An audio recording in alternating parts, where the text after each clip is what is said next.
할렐루야, 할렐루야. 네, 말씀을 전하면서 이 코로나 얘기를 안 하려고 하는데 지금의 우리의 상황을 해석을 할 때 도대체 코로나를 빼놓고서는 이게 가능하지 않아 갖고요. 어쩔 수 없이 이런 얘기를 많이 하게 됩니다. 오늘도 여러분과 함께 이 코로나와 우리 신앙에 대한 얘기를 좀 나누려고 하는데요. 코로나 1년 반을 지나면서 우리 교회와 우리의 신앙생활들이 많은 변화가 있어 왔죠.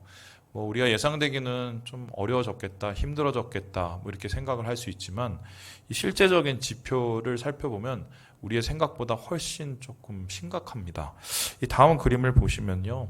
이 목회데이터 연구소에서 지난 10월에 발표한 자료입니다. 1000명 교인 대상으로 이 코로나19 상황에서의 신앙활동이라는 설문조사를 했는데요.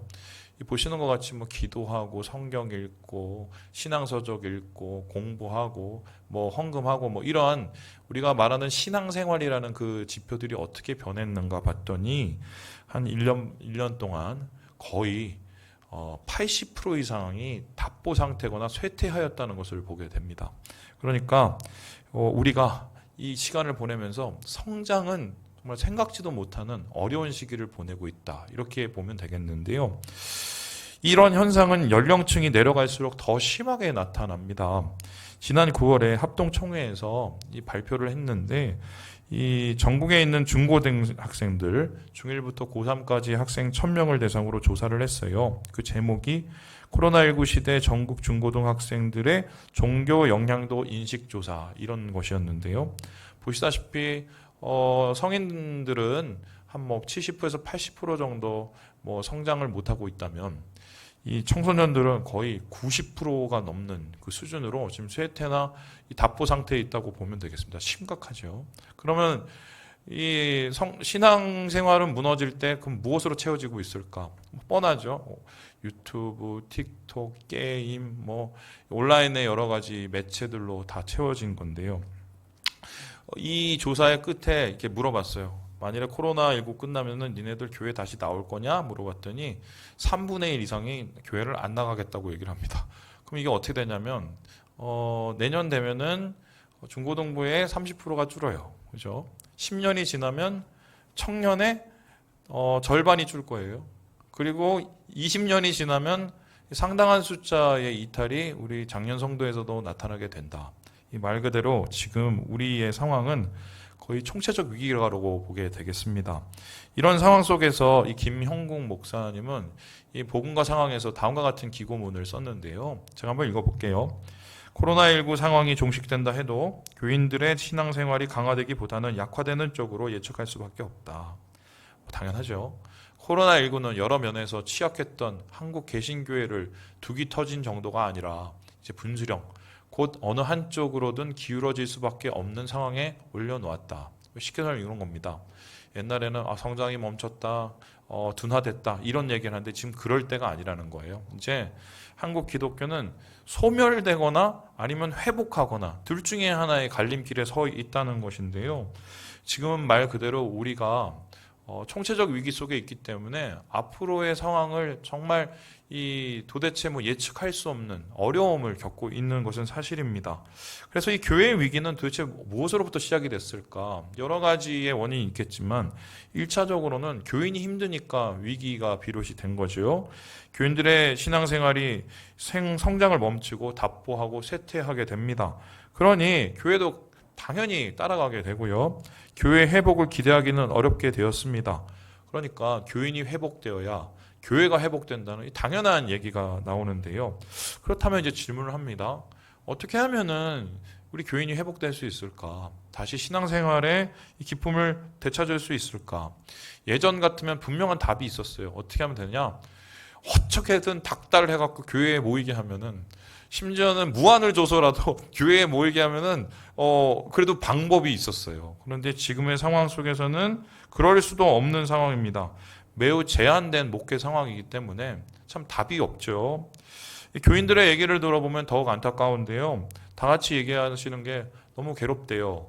회복하고 싶대요. 그런데 어떻게 회복할지를 잘 모르겠다고 그 답답한 심정을 토로하시는 분들이 많이 있습니다. 예전에 성령 충만을 깊게 경험하신 분들은 더욱 그렇고요. 그리고 교회 생활에 기쁨을 누렸던 분들은 지금 뭐 그런 것들이 다 무너져 있기 때문에 더 괴로운 상황인 것이지요. 한마디로 돌아가고는 싶지만 돌아갈 길을 지금 찾지 못하는 뭐 그런 지금 어려움이라고 보겠습니다. 그렇다면 우리는 여기에서 어떻게 극복할 수 있을까? 우리 본문의 이야기를 그래서 살펴보려고 하는데요. 본문에 나타나는 이 주인공이라고 할 수 있는 다윗이 우리와 비슷한 이 총체적 위기 그리고 회복으로 갈 수 없는 참 이 길을 잃어버린 그런 형국 속에 있습니다. 그는 지금 돌아가고 싶지만 돌아갈 수 없는 돌아갈 길을 잃어버린 사람이 되었습니다. 우리 함께 사무엘하 15장 말씀을 같이 한번 읽어봅니다. 시작. 반역하는 일이 커가매 압살롬에게로 돌아오는 백성이 많아지니라. 전령이 다윗에게 와서 말하되 이스라엘의 인심이 다 압살롬에게로 돌아갔나이다 한지라. 다윗 왕국이 무너지고 있습니다. 대적하는 사람은 바로 다윗이 가장 아끼고 사랑했던 그의 아들 압살롬입니다.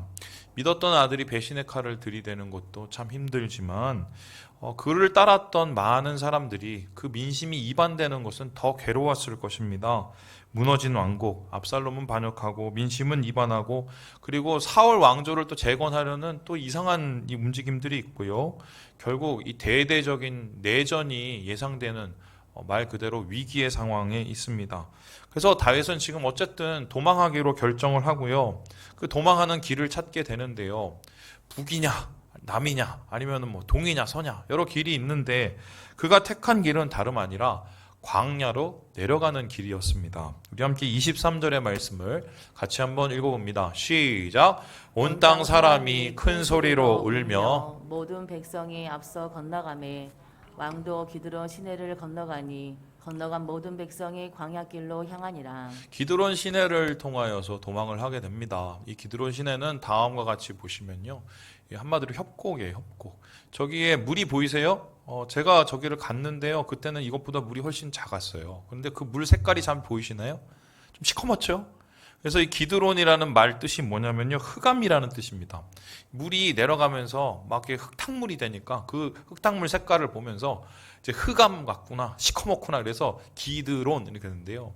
이 시내는 말 그대로 이 예루살렘에서 여리고로 내려가는 작은 협곡입니다. 이 골짜기를 쭉 따라가다 보면은 새로 열리는 길이 있는데 바로 보시는 것처럼 이 유대 광야가 열립니다.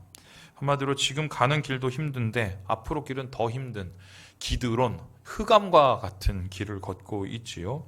다른 길도 많았을 텐데, 다른 피난처도 많았을 텐데 왜 다윗은 이 길을 택했을까? 이 길로 도망하기를 자처했을까? 더군다나 이곳은 다윗의 왕권이 행정력이 미치지 않는 말 그대로 사각지대였습니다. 이러한 다윗의 선택에 대해서 유진 피터스는 그의 마음을 다음과 같이 읽고 있습니다. 우리 함께 읽어보겠습니다. 시작. 광야는 다윗의 인격이 형성되었던 곳이다. 그것으로 다시 돌아온 다윗에게서 우리는 그의 다윗다움이 다시 회복되는 모습을 보게 된다. 시련은 다윗 속에서 최선을 끄집어내었다. 고통은 우리의 태도에 따라 우리를 더 나빠지게 하는 대신 더 나아지게 할 수 있다. 다윗은 겸손하고 기도하며 자유로운 다윗으로 돌아온 것이다. 더 좋은 길, 더 나은 길이 분명히 있었을 것입니다. 그럼에도 불구하고 다윗이 광야로 가는 길을 선택한 것은 그곳에 회복이 있다고 믿었기 때문인데요. 여러분, 다윗은 이곳에서 다시 시작하기를 원했을 것입니다. 하나님 역시 이 길을 원하셨을 것이고요. 여러분께 질문을 해보겠습니다. 여러분, 고난이 꼭 우리에게 유익을 줍니까? 고난이 꼭 우리에게 회복을 줍니까? 저는 살아보니까 사람이 힘들어지고 고난 가운데 처하게 되니까 독해지던데요. 그래서 상처를 받으면은 더 남에 대해서 가시가 돋쳐서 상처를 주는 사람으로 내가 변해 있는 것을 봐요. 고난이 모든 사람에게 유익은 아니에요. 고난이 모든 사람에게 회복은 아니에요. 중요한 건 이 고난을 대하는 태도인데요. 특별히 이 고난 속에서 다윗은 광야로 나아가는 길을 택함으로써 그곳 속에서 고난을 통해서 하나님의 회복과 은혜의 회복을 도모했던 것입니다. 바로 이런 것은 다윗이 원하는 것이자 동시에 하나님께서 다윗에게 바라는 것이었는데요. 하나님은 이곳에서 다윗을 다시 만나시며 다시 시작할 수 있는, 다시 회복할 수 있는 그 길을 광야에서 찾기를 원했던 것입니다. 자, 그렇다면 이 다윗이 광야로 가는 것을 우리가 오늘 살펴보면서 우리가 우리 신앙을 다시 시작하기 위해서, 다시 우리가 처음으로 돌아가기 위해서 정말 우리가 꼭 찾아야 되는 것은 무엇인가? 오늘 다윗의 길을 통해서 세 가지를 우리가 좀 살펴보려고 합니다. 우리 함께 첫 번째를 같이 한번 읽어봅니다. 시작. 종교에서 신앙으로.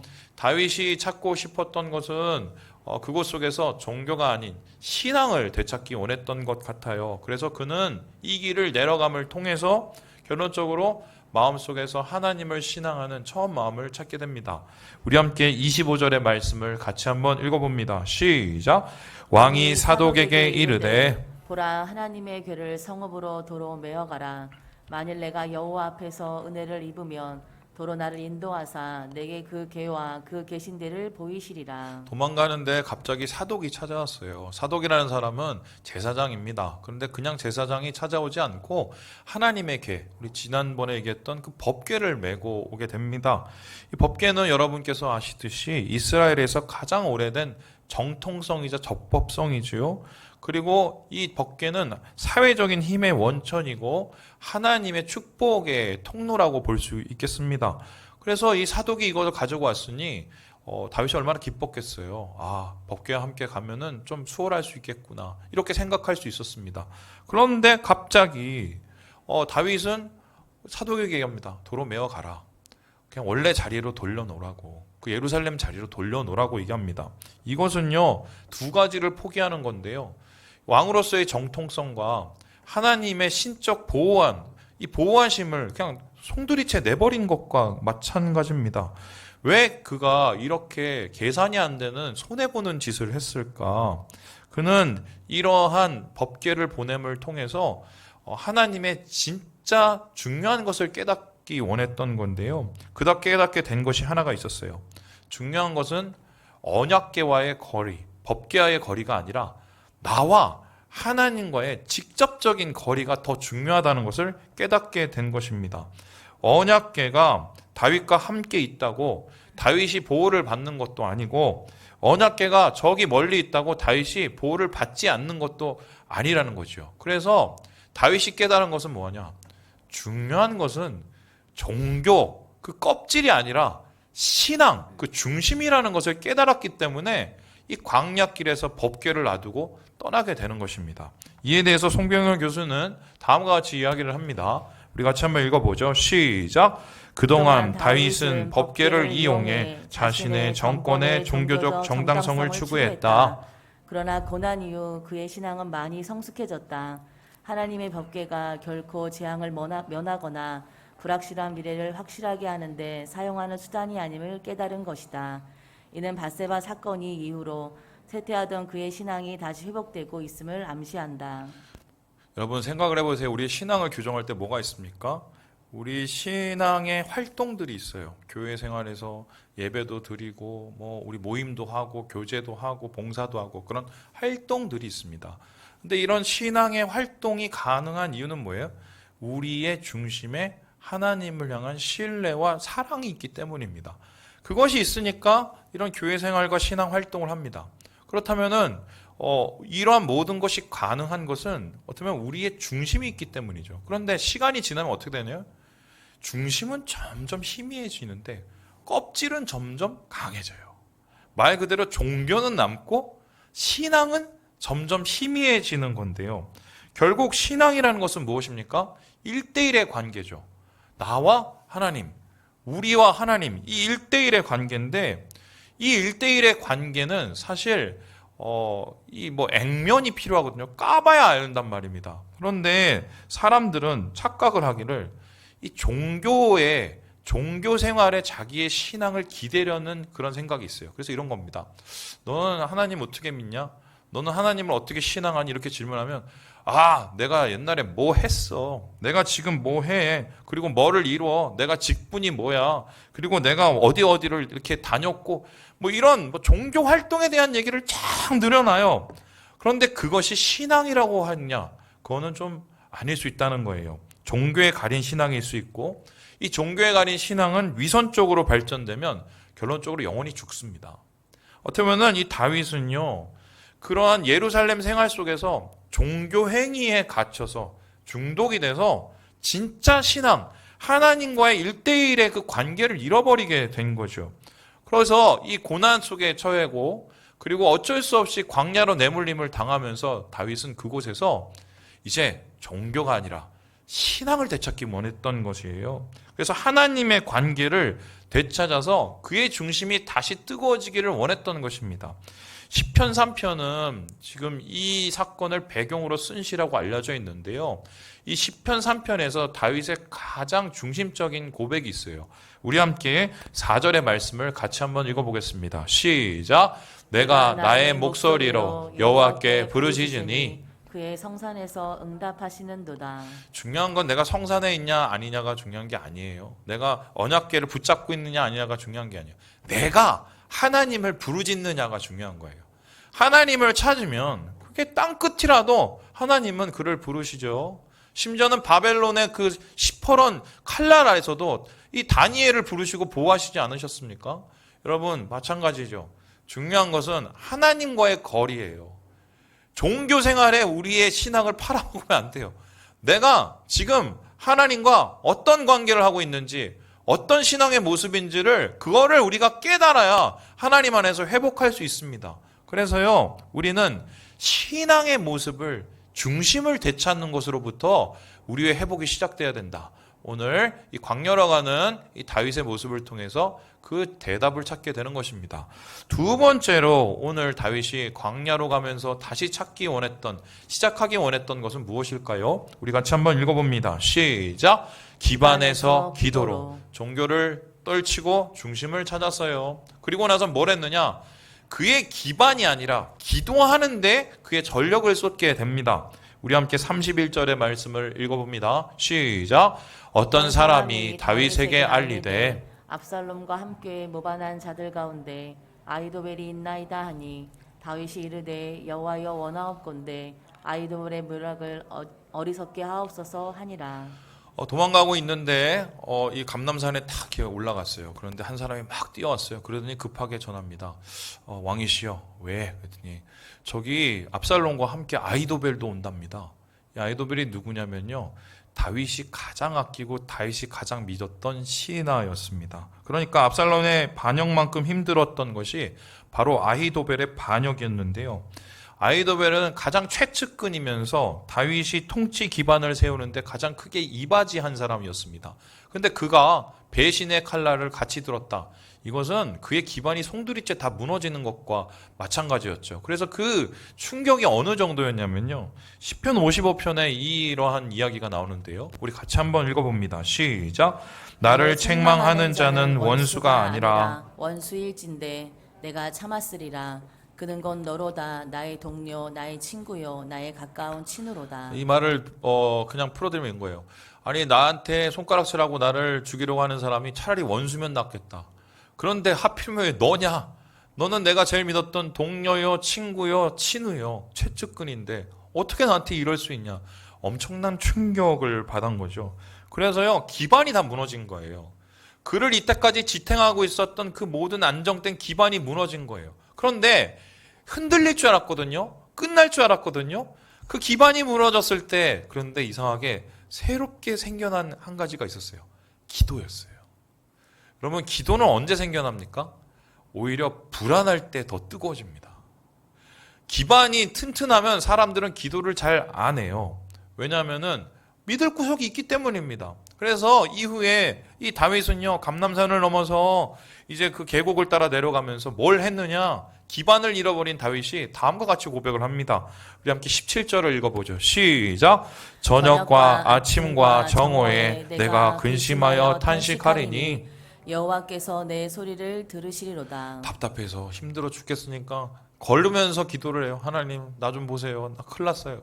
아히도벨이 나 죽이려고 오고 이제 뭐 뒤통수 맞고 다 끝나게 생겼어요. 이 근심을 하나님과 함께 합니다. 자기 혼자 근심을 하면은 그냥 아무것도 유익이 없죠. 하지만 하나님 안에서 근심을 하면 그것은 응답으로 끝나게 되는데요. 하나님께서는 이런 계속된 다윗의 근심 소리를 들으시고 뜻밖의 응답을 하세요. 그 응답이 어떤 모습이었냐? 우리 다음 보시면요.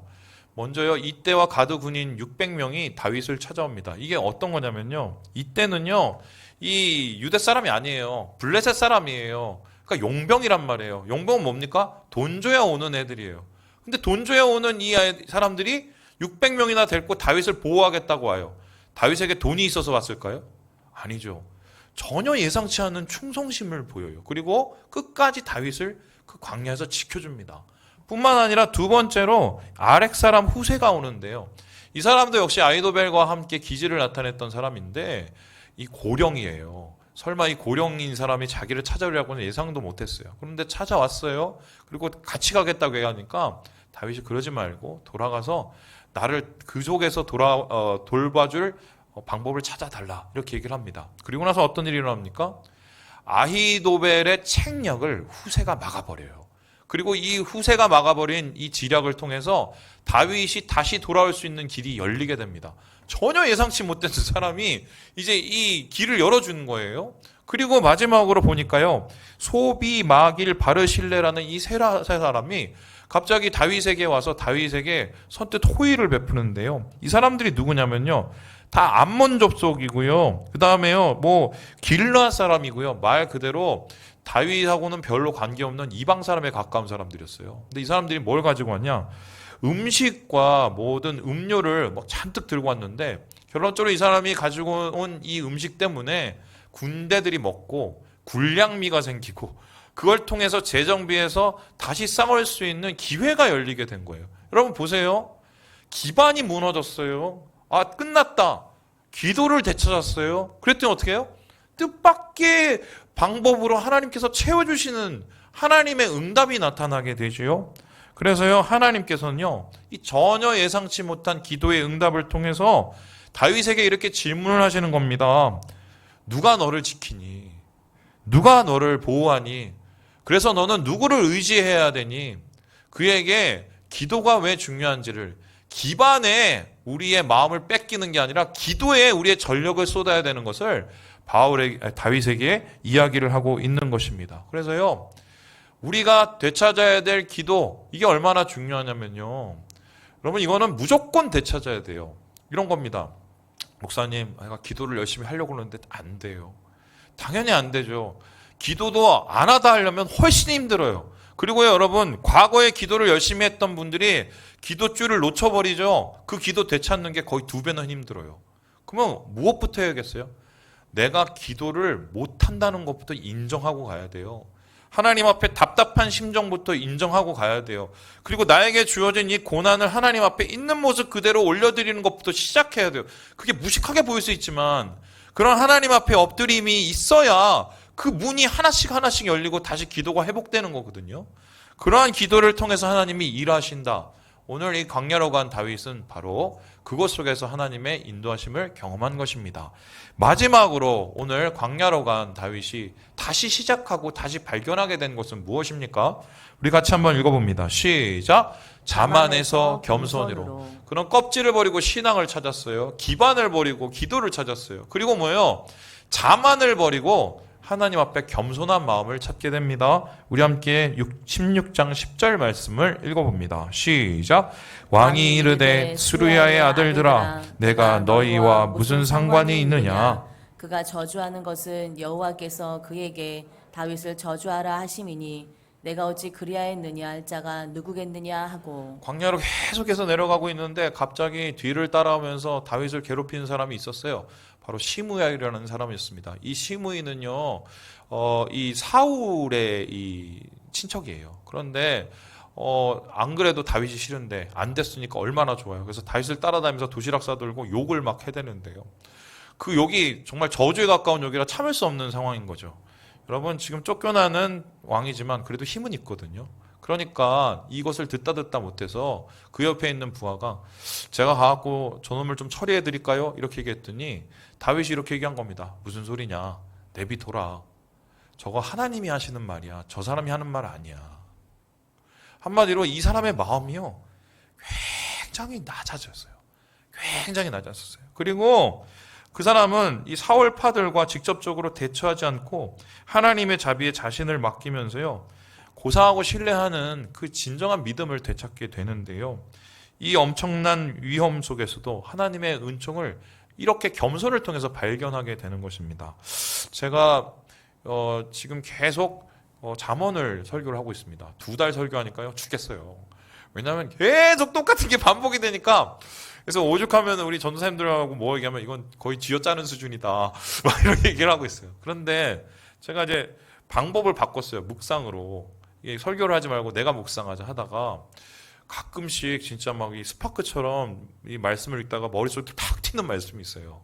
막 그게 막 이 가슴에 왔다 박히는 말씀이 있는데요. 최근에 제가 읽다가 가슴에 왔다 박히는 말씀이 이 말씀입니다. 20장 말씀을 우리 같이 한번 읽어보도록 하지요. 시작. 사람의 마음에 있는 모략은 깊은 물 같으니라. 그럴지라도 명철한 사람은 그것을 길어내느니라. 이게 어떤 뜻이냐면요.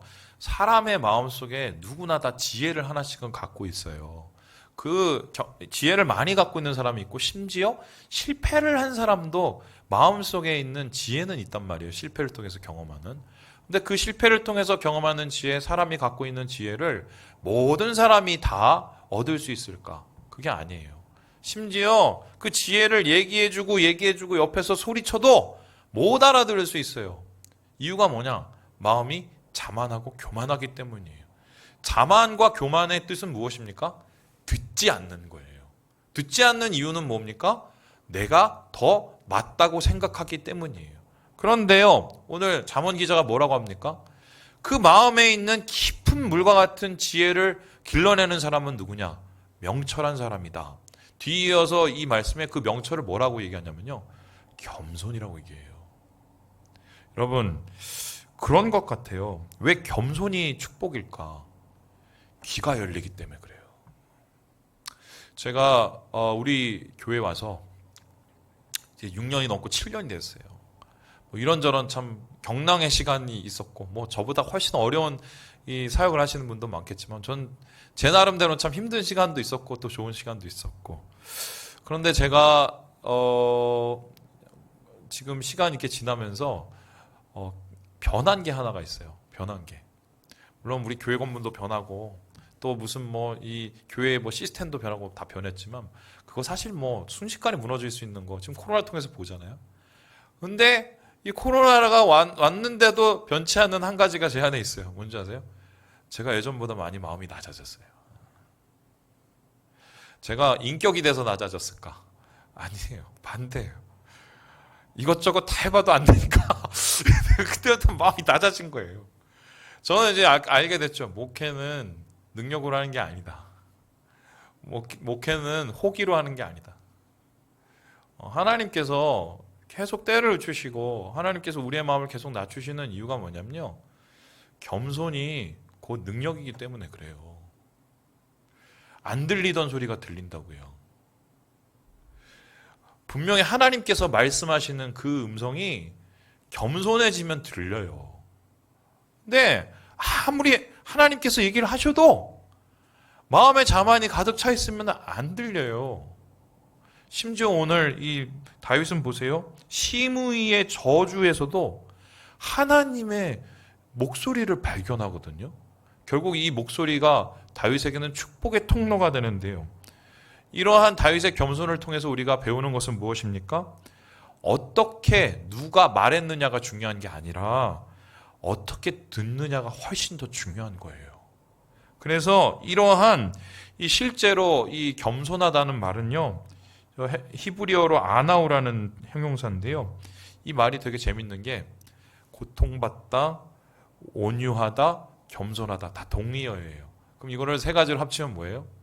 고난 속에 마음이 겸손해지고, 겸손해짐을 통해서 마음이 온유해지며, 온유한 자가 결국 땅을 차지하게 되는. 여러분, 겸손을 통해서 하나님께서는 바로 다윗을 일으키시려는 것입니다. 그래서 똑같은 말씀이 신명기에 이렇게 기록이 되어 있는데요. 우리 함께 8장 말씀을 같이 한번 읽어봅니다. 시작. 내 하나님 여호와께서 이 40년 동안에 내게 광야 길을 걷게 하신 것을 기억하라. 이는 너를 낮추시며 너를 시험하사 내 마음이 어떠한지 그 명령을 지키는지 지키지 않는지 알려 하심이라. 하나님께서 이스라엘 백성에게 야, 니네 들어가면은 힘들 때가 분명히 올 거야. 그 힘들 때를 극복하는 방법이 뭐냐?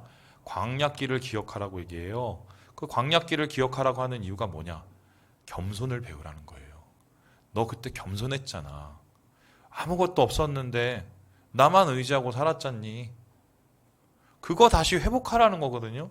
그러한 겸손의 태도를 통해 하나님의 음성을 회복할 때 내려가도 올라오는 것이고 망가져도 다시 이루어지는 것이고 무너져도 하나님이 다시 세워지는 것이라는 것을 오늘 하나님께서 말씀을 통해서 이야기를 하고 있습니다. 결국 이 다윗은 내려갔어요. 하지만 그 내려가는 것은 결국 올라오는 길이 돼요. 왜냐하면 그곳에서 신앙을 찾고 기도를 찾고 겸손을 찾았기 때문인데요. 이러한 것을 회복한 그 시기가 끝났을 때 하나님께서는 다윗을 어떻게 돌이키십니까? 우리 함께 사무엘하 19장 말씀을 읽고 마무리해 보겠습니다. 시작. 왕이 길갈로 건너오고 기맘도 함께 건너오니 온 유다 백성과 이스라엘 백성이 절반이나 왕과 함께 건너니라. 압살롬의 반란이 우습게 끝이 나요. 압살롬이 어떻게 죽었냐? 막 말 타고 다니다가 머리가 걸려갖고 나무에 걸려갖고 죽어요. 머리가 되게 길었거든요. 이렇게 끝나요. 그리고 다윗은 실제적으로 전투에서 싸워보지도 않았는데 너무 싱겁게 끝나요. 때가 됐기 때문이죠. 광야길에서 다시 시작할 수 있는 뭔가를 붙잡았기 때문에. 여러분, 많이 무너졌죠. 예, 많이 무너졌어요. 우리가 다시 시작할 수 있을까요? 저는 그것을 여러분께 오히려 질문해 보고 싶어요. 진짜 다시 시작하고 싶으신지, 우리의 마음에 진짜 회복하기 원하는 마음, 사모하는 마음이 있으시면요, 결국 신앙을 찾게 될 것이고요, 기도를 찾게 될 것이고요, 겸손한 낮아지는 마음을 찾게 돼요. 그러면 올라올 수 있어요. 돌아올 수 있어요. 주님 안에서 이 다윗의 성전으로 돌아오는 이 길을 기억하시면서 우리 모든 성도들 회복되시고 다시 은혜를 시작하는 그 축복을 누리시는 형제 자매들 되시길 주님의 이름으로 축원합니다. 기도하겠습니다.